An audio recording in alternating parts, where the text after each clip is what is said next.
ನಿಮ್ಮಿಬ್ಬರದ್ದು ಹೇಳಲೇಬೇಕು. ಈಗ ನಮ್ದು ಎಷ್ಟು ಡೆಡಿಕೇಶನ್ ಅಂದರೆ, ನಾವು ಆ ಕಾಲದವ್ರಲ್ವಾ, ಒಂಥರ ಓಲ್ಡ್ ಸ್ಕೂಲು. ಟೀಚರು ಸ್ಕೂಲಿಗೆ ಬನ್ನಿ ಅಂತ ಹೇಳ್ತಾರೆ ಅಷ್ಟೇ. ಟೀಚರ್ಗೆ ಮುಂದೆ ಟೀಚರ್ಗಿಂತ ಮೊದಲು ಬಂದು ಕೂತ್ಕೊಳ್ಳೋರು ನಾವೇ. ಆ ಥರ ಬಾಬಿಯವರು ನಮ್ಮದು ಈ ಸಿನಿಮಾ ಪ್ರಮೋಷನ್ಗೋಸ್ಕರ ಫಸ್ಟ್ ಎಲ್ಲರಿಗೂ ನಮಸ್ಕಾರ. ಬಾಬಿಯವರು ಒಂದು ಗ್ರೂಪ್ ಮಾಡಿದ್ದಾರೆ. ಅಂದರೆ ಈ ಪ್ರಮೋಷನ್ಸ್ಗೆಲ್ಲ ಯಾರ್ಯಾರು ಬರಬೇಕು, ಎಷ್ಟೊತ್ತಿಗೆ ಬರಬೇಕು, ಇದೆಲ್ಲ ಒಬ್ಬರು ಮಿಸ್ ಔಟ್ ಆಗಬಾರ್ದಲ್ಲ, ಅದಕ್ಕೊಂದು ಗ್ರೂಪ್ ಮಾಡಿಬಿಡ್ತಾರೆ. ಆ ಗ್ರೂಪ್ನಲ್ಲಿ ಏನಂದರು, ಇವತ್ತು ಎಲ್ಲರೂ ಒಂಥರ ಮದುವೆಗೆ ಹೋಗೋ ಥರ ನೀವು ಶೃಂಗಾರ ಮಾಡ್ಕೊಂಡು ಬರಬೇಕು, ಮದುವೆಗೆ ಮನೆಗೆ ಬಂದಿರೋರ ಥರ ನೀವು ಶೃಂಗಾರ ಮಾಡ್ಕೊಂಡು ಬರಬೇಕು ಅಂತ. ನಾವು ತುಂಬ ಡೆಡಿಕೇಟೆಡ್ ಆಗಿ ಇಬ್ಬರು ಮಾತಾಡ್ಕೊಳೋದು, ಯಾವ ಕಾಂಜೀವರಂ ಸೀರೆ ಉಟ್ಕೊಳ್ಳೋಣ, ನೀನು ಯಾವ ಕಾಲರ್ ಸೀರೆ, ನಾವು ಗ್ರೂಪಲ್ಲಿ ಮಾತಾಡ್ಕೊಂಡ್ರೆ ಈ ಸಣ್ಣ ಸಣ್ಣ ಹುಡುಗರೆಲ್ಲ ಇದ್ದಾರೆ ಅಂದ್ಬಿಟ್ಟು ಆಚೆ ಬಂದ್ಬಿಟ್ಟು ಮಾತಾಡ್ಕೊಳ್ಳೋದು. ಮಲ್ಲಿಗೆ ಹೂ ಮುಡ್ಕೊತಾ ಇದೆಯಾ, ಒಡವೆ ಹಾಕೋತಾ ಇದೆಯಾ, ಈ ಥರ ಎಲ್ಲ ಮಾತಾಡ್ಕೊಂಡು ನಾವಿಬ್ಬರು ಬಂದ್ವಿ. ಆದರೆ ಇಲ್ಲಿ ಬಂದ ಮೇಲೆ ಗೊತ್ತಾಯಿತು, ನಾವು ಮದುವೆಗೆ ಬಂದಿರೋರು. ಮದುವೆ ಗಂಡು ಹೆಣ್ಣು ಸ್ವಲ್ಪ ಎದ್ದು ನಿಂತ್ಕೊಳ್ಳಿ. ಇವ್ರು ಇಷ್ಟು ಸಿಂಪಲ್ಲಾಗಿ ಬಂದು, ನಾವು ಮದುವೆಗೆ ಬಂದಿರೋರ ಥರ ಇಲ್ಲ, ಜಾತ್ರೆಗೆ ಬಂದಿರೋರ ಥರ ಇದ್ದೀವಿ ನಾವಿಬ್ರು. ನೀವು ಈ ಥರ ನಮ್ಮನ್ನು ಓಲ್ಡ್ ಸ್ಟೂಡೆಂಟ್ಸ್ ಅಂತ ನಿಮಗೆ ಗೊತ್ತಿದ್ದು, ನಮ್ಮ ಡೆಡಿಕೇಶನ್ ನಿಮಗೆ ಗೊತ್ತಿದ್ದು, ನಮ್ಮನ್ನು ಹಿಂಗೆ ಮಾಡಬಾರ್ದಾಗಿತ್ತು ನೀವು. ಅವರಿಬ್ಬರು ಓಡೋಗಿ ಮದುವೆ ಆಗೋ ಥರ ಇದ್ದಾರೆ. ಅರೇಂಜ್ ಮ್ಯಾರೇಜ್ ಥರ ಕಾಣ್ತಾ ಇಲ್ಲ ಅವರು, ಅಷ್ಟು ಸಿಂಪಲ್ಲಾಗಿ ಬಂದವರು. ಈ ಥರ ನಮಗೂ ಹೇಳಿದ್ದಿದ್ರೆ ನಾವು ಯಾವುದ್ರಲ್ಲಿದ್ವೋ ನಾವು ಹಂಗೆ ಓಡ್ ಬರ್ತಾಯಿದ್ವಿ. ಅಯ್ಯೋ, ಎಷ್ಟು ಅಲಂಕಾರ ಮಾಡ್ಕೊಂಡಿದ್ದೀವಿ ಅಂದರೆ, ಯಾರೋ ಬ್ರೈಡಲ್ ಮೇಕಪ್ನೋಳು ಒಬ್ಬನ ಕರೆಸಿಲ್ಲ ಅಷ್ಟೇ, ನಾವು ಇನ್ನೆಲ್ಲ ಮಾಡ್ಕೊಂಬಂದಿದ್ದೀವಿ. ನಾವು ಅಷ್ಟು ಅಲಂಕಾರ ಮಾಡ್ಕೊಂಬಂದ್ವಿ. ಬಾಬಿಯವರೇ, ಅಷ್ಟು ಡೆಡಿಕೇಟೆಡ್ ಕಲಾವಿದರು ನಾವಿಬ್ಬರು.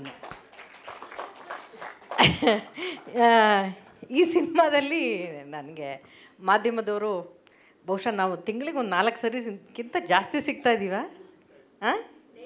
ಡೈಲಿ ಸಿಗ್ತಾ ಇದ್ದೀವ. ಅದಕ್ಕಿಂತಲೂ ಒಂದು ಅದೃಷ್ಟ ಏನಿದೆ ಒಬ್ಬ ಕಲಾವಿದೆಗೆ. ನಾನು ರೆಡಿ ಆಗ್ತಾ ಇರ್ಬೇಕಾದ್ರೆ ಇವತ್ತು ಮನೆಯಿಂದ ಆಚೆ ಬರ್ತಾ ನನ್ನ ರೂಮಲ್ಲಿ ನೋಡ್ತಾ ಇದ್ದೆ, ಈ ವರ್ಷ ನನಗೆ ಹೆಚ್ಚು ಕಡಿಮೆ ಒಂದು 3 ಶೀಲ್ಡ್ ಇದೆ ನನ್ನ ಮನೇಲಿ. ಅಂದರೆ ಅದು ಒಂದು ಕಾಟೇರದು ಒಂದು 50 ಡೇಸು 100 ಡೇಸ್ದು ಒಂದು ಶೀಲ್ಡು, ಅದಾದಮೇಲೆ ಕೃಷ್ಣಂ ಪ್ರಣಯ ಸಖಿದು 50 ದಿನ ಪೂರೈಸಿದ್ದು, ಅದಾದಮೇಲೆ ಮಾದೇವ 25 ದಿನ ಪೂರೈಸಿದ್ದು, ಇತ್ತೀಚೆಗೆ ಎಕ್ಕ ಸಿನಿಮಾನೂ ಕೂಡ ನೆನ್ನೆನೋ ಇವತ್ತು 25 ದಿನ ಪೂರೈಸಿತು.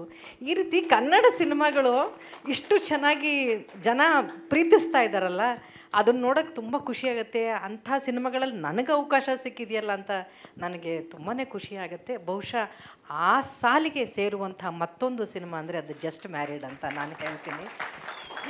ಯಾಕೆಂದರೆ ತುಂಬ ಕಲಾವಿದರು ಇದ್ದಾರೆ ಅನ್ನೋ ಕಾರಣಕ್ಕೆ ಮಾತ್ರ ಅಲ್ಲ, ತುಂಬ ವಿಶೇಷವಾಗಿ ನೋಡುವಂಥ ದೃಷ್ಟಿಕೋನ ಈ ಸಿನಿಮಾಗಿದೆ ಅಂತ ನನಗನ್ಸುತ್ತೆ. ಅದು ಬಿಕಾಸ್ ಆಫ್ ಬಾಬಿಯವರು.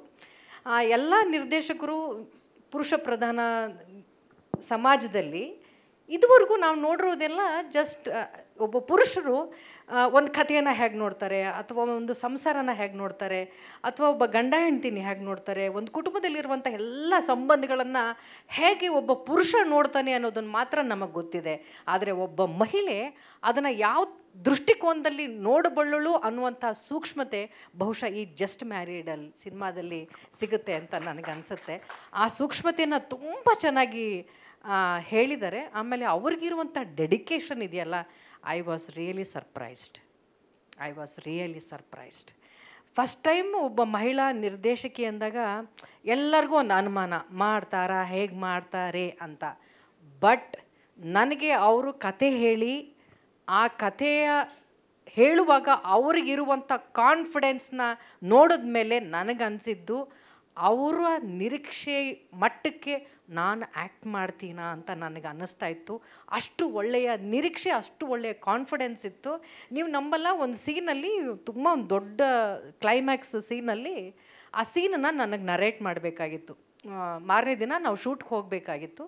ಹಿಂದಿನ ದಿನ ನಾನು ಡೈರೆಕ್ಟ್ರ್ ಜೊತೆ ಮಾತಾಡ್ತೀನಿ. ಯಾಕಂದರೆ ಅದು ತುಂಬ ದೊಡ್ಡ ಸೀನ್ಗಳಿರುವಾಗ ಅವರು ಕನಸಿಗೆ ಅದು ನಿಲುಕಬೇಕು ಅನ್ನೋ ಕಾರಣಕ್ಕೋಸ್ಕರ ಅವ್ರ ಜೊತೆ ಚರ್ಚೆ ಮಾಡ್ತೀನಿ. ಬಾಬಿಯವ್ರು ನನಗೊಂದೇ ಮಾತು ಹೇಳಿದ್ರು, ನಾನು ನಿಮಗೆ ಸೀನನ್ನು ಓದಲ್ಲ, ನಿಮ್ಗೊಂದು ವಾಯ್ಸ್ ನೋಟ್ ಕಳಿಸ್ತೀನಿ ನೋಡಿ ಅಂತ ಅಂದರು. ನೀವು ಸಿನಿಮಾ ರಿಲೀಸ್ ಆದಮೇಲೆ ಆ ಕ್ಯಾರೆಕ್ಟರ್ ಏನು ಮಾತಾಡಿರುತ್ತೆ ವಿತ್ ರಿಕಾರ್ಡಿಂಗ್ ಆ ಡೈಲಾಗ್ನ ಲೆಂತು, ಆ ಮಾಡ್ಯುಲೇಷನ್ ಹೇಗಿರುತ್ತೆ ಅದನ್ನು ವಿತ್ ರಿಕಾರ್ಡಿಂಗ್ ಡೈಲಾಗ್ ಅವರೇ ಹೇಳ್ತಾ ನನಗೊಂದು ವಾಯ್ಸ್ ನೋಟ್ ಕಳಿಸಿದ್ರು.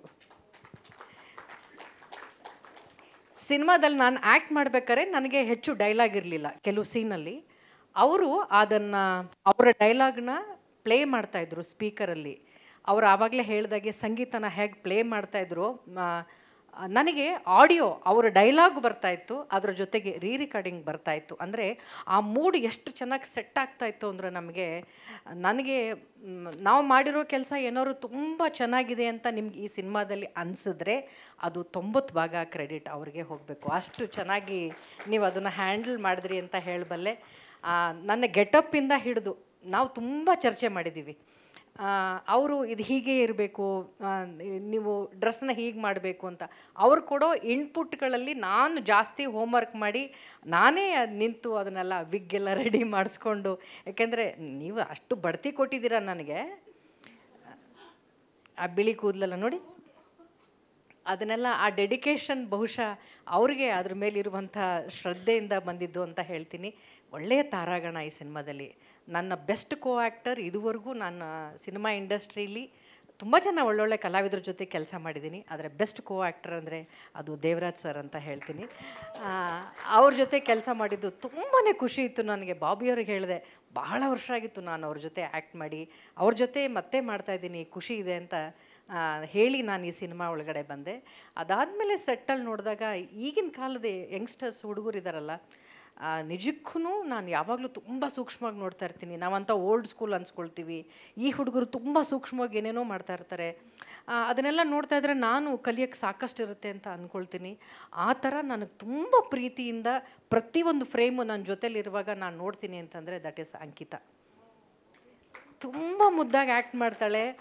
ಬಹುಶಃ ಕನ್ನಡಕ್ಕೆ ಏನು ಹೇಳ್ತೀರಿ, ಈ ಥರದ್ದು ಒಬ್ಬ ಕಲಾವಿದರ ಅವಶ್ಯಕತೆ ಇದೆ ಅಂತ ಹೇಳ್ತೀನಿ. ಆ ಒಂದು ಫಿಲ್ ಇನ್ ದ ಬ್ಲ್ಯಾಂಕ್ಸ್ ಅಥವಾ ಆ ಒಂದು ಗ್ಯಾಪ್ನ ತುಂಬುವಂಥ ಒಬ್ಬ ಕಲಾವಿದೆ ಅಂಕಿತಾ ನಿಜವಾಗ್ಲೂ ಆಗ್ತಾಳೆ ಅಂತ ನನಗನ್ಸುತ್ತೆ. ಕನ್ನಡದಲ್ಲಿ ಭಗವಂತ ನಿನಗೆ ಒಳ್ಳೊಳ್ಳೆ ಪಾತ್ರಗಳು ಸಿಗಲಿ ಅಂತ ನಾನು ಹೇಳ್ತೀನಿ. ನಿನ್ನ ನಡತೆ ಆಗಿರ್ಬೋದು, ನಿನಗಿರುವಂಥ ಗೌರವ ಆಗಿರ್ಬೋದು, ನಿನಗಿರುವಂಥ ಶ್ರದ್ಧೆ ಆಗಿರ್ಬೋದು, ಬಹುಶಃ ಒಳ್ಳೆ ಪಾತ್ರಗಳು ಸಿಕ್ಕರೆ ನೀನು ಕನ್ನಡದಲ್ಲಿ ಯಾವತ್ತೂ ಮರೆಯೋಕ್ಕಾಗದೇ ಇರುವಂಥ ಒಬ್ಬ ನಾಯಕಿ ಆಗ್ತೀಯ. ಆ ಒಂದು ಅವಕಾಶ ನಿನಗೆ ಚಿತ್ರರಂಗ ಮಾಡಿಕೊಡ್ಲಿ ಅಂತ ಕೇಳ್ಕೊಳ್ತೀನಿ ಪುಟ್ಟು. All the best and again shine. ಅವರು ಆ ಸರಳತೆ, ಆಮೇಲೆ ಹೊಸದೇನೋ ಕಲಿಬೇಕು ಅಂತ ಅಷ್ಟು ಲೀಲಾಜಲವಾಗಿ ಆ್ಯಕ್ಟ್ ಮಾಡೋದಿದೆಯಲ್ಲ, ನಾವೆಲ್ಲ ಮೈ ಮೇಲೆ ದೇವ್ರು ಬಂದಂಗೆ ಆಡ್ತಾ ಇರ್ತೀವಿ. ಒಂದು ಸೀನ್ ಕೊಟ್ಬಿಟ್ರೆ ಅಯ್ಯೋ ಅದೇ ಮೂಡಲ್ಲೇ ಇರ್ತೀವಿ ನಾವು. ಆ ಮೂಡಿಂದ ಆಚೆ ಹೋಗೋಕ್ಕಾಗಲ್ಲ. ನಾನು ಸಿಕ್ಕಾಬಿಡೆ ತಲೆ ಕೆಡಿಸ್ಕೊಳ್ತಾ ಇರ್ತೀನಿ. ಒಂದು ಶಾರ್ಟಲ್ಲಿ ಅದು ಚೆನ್ನಾಗಿತ್ತಾ, ಇದು ಚೆನ್ನಾಗಿಲ್ವಾ, ಓಡೋಗೋದು ಮಾನಿಟ್ರಲ್ಲಿ ಮೇಡಮ್ ಒನ್ ಮೋರ್ ಅನ್ನೋದು. ಆ ಹುಡುಗ ಎಷ್ಟು ಸಲೀಸಾಗಿ ಮಾಡ್ತಾಯಿದ್ರು ಅಂದರೆ ಅದು ಡೈಲಾಗ್ ಹೇಳಿ ಮುಗಿಸಿದ್ರ ಅಂತಲೇ ಗೊತ್ತಾಗ್ತಾ ಇರಲಿಲ್ಲ, ಅಷ್ಟು ಈಸಿಯಾಗಿ ಆ್ಯಕ್ಟ್ ಮಾಡ್ತಾಯಿದ್ರು. ಶೈನ್ ಶೆಟ್ಟಿಯವರೇ, ಈ ಸಿನಿಮಾದ ಆದಮೇಲೆ ದೊಡ್ಡ ಹೀರೋ ಆಗಿ ಶೈನ್ ಆಗಿ ನೀವು ಅಂತ ಹೇಳ್ತೀನಿ. It's a beautiful star cast. ಆಮೇಲೆ ಅಜನೀಶ್ ಸರ್, ನಾನು ನಿಮಗೆ ಥ್ಯಾಂಕ್ಸ್ ಹೇಳಲೇಬೇಕು. ಈ ಪಾತ್ರದಲ್ಲಿ ನನಗೆ ಅವಕಾಶ ಕೊಟ್ಟಿದ್ದಕ್ಕಲ್ಲ, ಒಬ್ಬ ಮಹಿಳಾ ನಿರ್ದೇಶಕರಿಗೆ ಅವಕಾಶ ಕೊಟ್ಟಿದ್ದಕ್ಕೆ ಥ್ಯಾಂಕ್ಸ್ ಹೇಳಬೇಕು.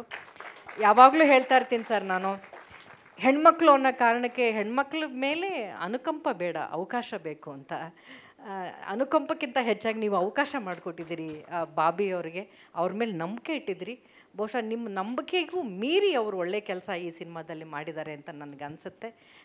ನಾವೆಲ್ಲರೂ ನಿಜವಾಗ್ಲೂ ಕಾಯ್ತಾ ಇದ್ದೀವಿ ಸರ್ ಈ ಸಿನಿಮಾನ ನೋಡೋದಕ್ಕೆ. ತುಂಬ ವಿಚಾರಗಳನ್ನ ತೊಗೊಂಡು ಬಂದಿದ್ದಾರೆ. ವೆರಿ ಸರ್ಪ್ರೈಸಿಂಗ್ ಸ್ಟಾರ್ ಕ್ಯಾಸ್ಟ್ ಇದರಲ್ಲಿ. ನನ್ನ ಗೆಳತಿ ಅಂತೂ ಸಿಕ್ಕಾಬಡೆ ಮುದ್ದಾಗಿ ಕಾಣ್ತಾಳೆ. ಅವಳು ಎಷ್ಟು ಮುದ್ದಾಗಿ ಮಾತಾಡ್ತಾಳೋ ಅಷ್ಟೇ ಮುದ್ದಾಗಿ ಕಾಣ್ತಾಳೆ ನನ್ನ ಗೆಳತಿ. ಆಮೇಲೆ ಇಮನ್ ಸರ್, ತುಂಬಾ ಖುಷಿ ಆಗುತ್ತೆ ನಿಮ್ಮೆಲ್ಲರ ಜೊತೆ ಕೆಲಸ ಮಾಡಿದ್ದು. ಆ್ಯಂಡ್ ಡ್ಯಾನ್ಸ್ ಮಾಸ್ಟರ್, ನಾನು ಹೇಳ್ತಾ ಇದ್ದೆ ಈ ವಯಸ್ಸಾದವಳು ಕೇಳಿ ಡ್ಯಾನ್ಸ್ ಮಾಡಿಸ್ಬೇಕಾ, ಇದರಲ್ಲಿ ವಯಸ್ಸಾದವಳು ಕ್ಯಾರೆಕ್ಟರ್ ನನಗೆ, ನಾನು ಡ್ಯಾನ್ಸ್ ಮಾಡಲ್ಲ ಅಂತ ಬಾಬಿಯವರು ಮತ್ತು ನಮ್ಮ ಕೊರಿಯೋಗ್ರಾಫರ್ ಮೇಡಮ್ ಬಿಡಲೇ ಇಲ್ಲ ನೀವು ಇದನ್ನು ಸ್ಟೆಪ್ಪು ನೀವು ಡ್ಯಾನ್ಸ್ ಮಾಡಿಬಿಟ್ಟು ಹೋಗಿ, ಚೆನ್ನಾಗಿಲ್ಲ ಅಂದರೆ ಬೇಕಾದ್ರೆ ನಾವು ಎಡಿಟ್ ಮಾಡಿಬಿಡ್ತೀವಿ, ನೀವು ಮಾತ್ರ ಡ್ಯಾನ್ಸ್ ಮಾಡಿಬಿಟ್ಟು ಹೋಗಿ ಅಂತ. ಬಹುಶಃ ಇದೆ ಈಗ ಅದಿದೆ, ಅವ್ರು ಮಾತ್ರ ಅಲ್ಲ ತಡೆ ಆದಮೇಲೆ ನೋಡಪ್ಪ ಅಂತ. ಸೊ ಅದನ್ನೇ ವೈರಲ್ ಮಾಡ್ತಾ ಇದ್ದಾರೆ. ನನಗೆ ಅದೇ ಅಯ್ಯೋ ಚೆನ್ನಾಗಿದೆಯೋ ಚೆನ್ನಾಗಿಲ್ವೋ ಅಂತ ನಾವು ಒಂದು ಕಡೆ ಕಂಟೆಂಟ್ ಹುಡುಕ್ತಾವ್ರಾ. ನೋಡಮ್ಮ, ನಾವು ಡ್ರೆಸ್ ಮಾಡ್ಕೊಂಬಂದಿರೋದಕ್ಕೂ ಅದಕ್ಕೂ ಜಾತ್ರೆ.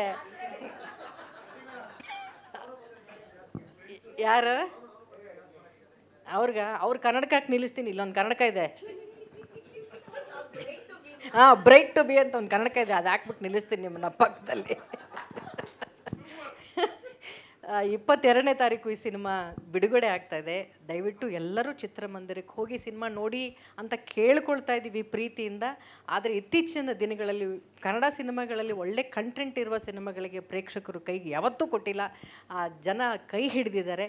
ಈ ಸಿನಿಮಾಗೂ ಕೂಡ ಜನ ಅಥವಾ ಕನ್ನಡಿಗರು ಪ್ರೋತ್ಸಾಹಿಸ್ತಾರೆ ಅನ್ನುವಂಥ ನಂಬಿಕೆಯಿಂದ ಈ ಒಂದು ಸಿನಿಮಾವನ್ನು 22ನೇ ತಾರೀಕು ನೀವೆಲ್ಲರೂ ನೋಡಿದ್ಮೇಲೆ ಒಳ್ಳೊಳ್ಳೆ ರಿವ್ಯೂಸ್ಗಳನ್ನ ಕೊಡಿ, ಈ ಸಿನಿಮಾವನ್ನು ಹಾರೈಸಿ ಅಂತ ಕೇಳ್ಕೊಳ್ತೀನಿ. And thanks for this opportunity.